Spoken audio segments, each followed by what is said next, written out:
Investigative reporter Steve Fisher secured photos of David's Tesla Model X when it was impounded, along with the August 26 abandoned vehicle complaint and tow report. The caller mentioned only a rear dent, no odor, and records confirmed nothing valuable was found inside. Alright, here we go. Shout out Steve Fisher on Twitter. I obtained photos of David's 2023 Model X when it was towed and impounded. I also received a copy of the August 26 complaint. The caller only noted a large dent in the rear, no mention of the odor. The tow report states nothing of value was seen inside. The photo suggests the car had been left in the same spot for an extended period of time. The initial complaint was called in on August 26th. Then an officer first inspected and cited the car on August 27th. Then ticketed again on September 3rd. So it sounds like the car was just sitting there and the officer's like, what the f?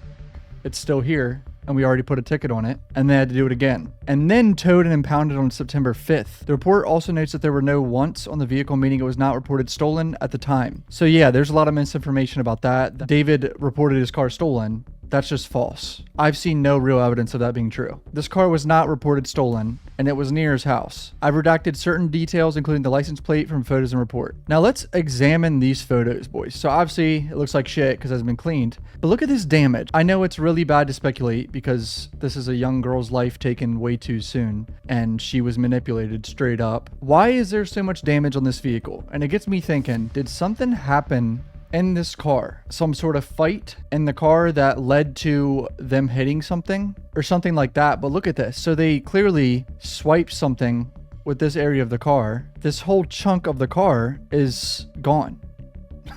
Like it's literally not there. And here's one of the Tesla Sentry cameras, which I doubt caught any of this, especially since it most likely died at some point, and they probably didn't have the Sentry mode setting on that saves all footage at all times.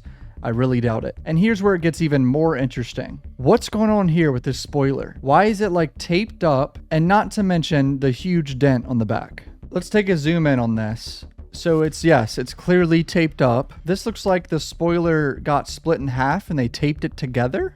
Y'all see that? You see the line across? I know this spoiler looks very strange, and this is what it's supposed to look like on the same 2023 version. So it's a very strange looking spoiler, but clearly something went very wrong with the spoiler. And then the dent on the back. This is a giant fucking dent, bro. We knew there was a dent on this car the entire time.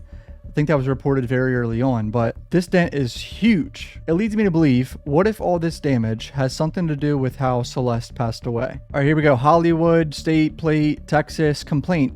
August 26, 2:48 p.m., the initial complaint. You see that right here? First response the next day, almost 24 hours later, someone finally comes. And then finally on September 3rd, another citation at 2:51 p.m. They're just making their fucking rounds at 2 p.m. every day. Like, what's going on? And then finally it's impounded. There's a lot of information about when this was impounded, and here you go. Impound time, 11:25 a.m. September 5th was the date of the odor complaint at the tow yard. That's false. It was actually the 8th. There's so much misinformation out there. Towed on the 5th, no odor reported, correct? Yes, towed on the 5th. They don't check for odor. I was just noting that the complaint was called in about the car doesn't specifically mention the odor. If Celeste was put in the car on the 25th of August, sitting in the hot California sun for 10 plus days. Yes, I know that's very disturbing. The time of her death is very important in this case, and I'm sure they are trying to figure that out still. And here's a photo of the left rear of the vehicle taken on September 3rd. And look at this, bro. They swiped something. Whoever was driving this car. And I know it could just be a coincidence with this car having damage, but with also a dead body being found in it, it makes me think that something happened in this car and someone panicked. The car was abandoned on 1406 Bluebird Ave, but David's rental was at blah, blah, blah. Doheny Drive, I think you pronounce it.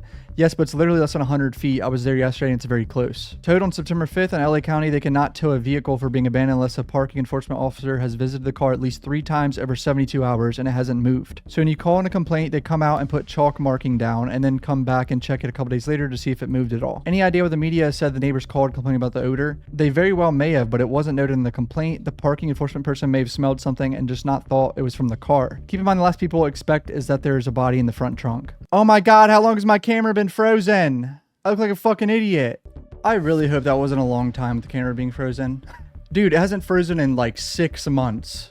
What are the odds? The Tesla was purchased in Cypress, Texas for 102 grand. Holy shit. That is a lot of money for a car, bro. Also, here's proof that there were no infant remains found in the car as well. There's no record of an infant passing away in LA County. So that rumor is gone. She was not pregnant. If Celeste's mom hadn't seen her in a year and they got the tat September 2024, how did her mom know she had that tattoo to help ID her? Anyone know what is up with that? Correct me if I'm wrong. Celeste's red shush tattoo was not a family secret. All I know is she had it before she went missing, April 24. Celeste is on Discord 11 years old and gets a tattoo at age 13. Her mother had to give consent according to California law. So she got that tattoo without permission, obviously. I mean, this is a girl that wasn't at home. Tattoo artists pull up to celebrities' houses all the time and just tattoo anyone. I've seen it firsthand.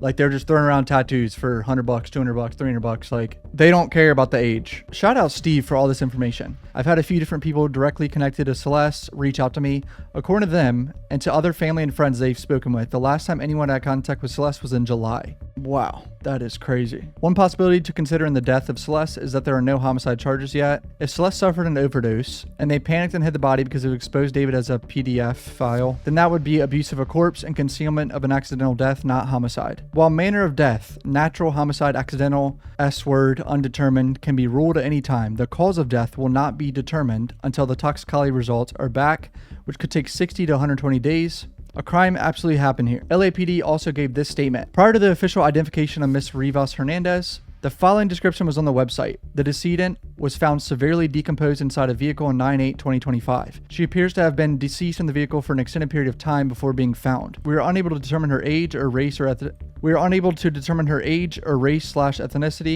The decedent was wearing a tube top and black leggings, size small.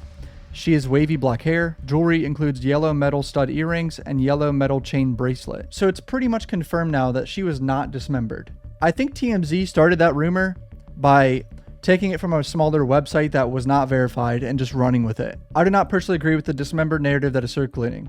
When authorities first released a description of the body, it was described as wavy black hair, 5'2", 71 pounds, and a tube top, black leggings. There's also a mention of distinctive tattoo on the finger. From description, they clearly knew the height and noted clothing and jewelry, which suggests the limbs were present. I believe what they were describing relates to disarticulation, which occurs in the later stages of decomposition when the connective tissue decays and the limbs are naturally detached. The body parts are still there, they're just no longer connected.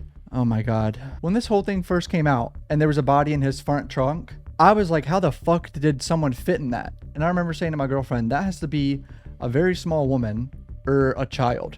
I said that before she was even identified. I remember saying this. But now looking at Model X front trunks, they're fucking huge. I didn't know that they were this big. Like, that is a big space. My Model 3 front trunk is small as shit. So I just didn't know that there was that big of a difference with the cars. It makes sense though, it's a bigger car. TMZ reported this, which we all know we might have to take TMZ's word. Not 100%, but they have sources that say Celeste was able to navigate on her own by having multiple fake IDs. An attempt to present much older than she was. I saw someone quote this and say, David didn't know that she was underage. There's no fucking way. I just really doubt that. You don't have a girl living with you. It's been reported that she was living with him at some points, and you don't know her age. Like, that is such bullshit. It's apparent police think Celeste might have been killed inside the home David was staying at because they obtained a search warrant allowing them to search for blood evidence inside the residence. It's also being reported that David has officially moved out of that home and broke his lease to get out of that property, which makes sense because the address is obviously all over the internet now. The landlord didn't even know David at all. He only knew David's manager that signed the lease back in early 2024 for 20 racks a month. 20 grand a month. LA is a scam. Holy shit. The LA housing market is such a shit show. That's it for this video. Rest in peace, Celeste. Thank you guys for watching. Peace out, man.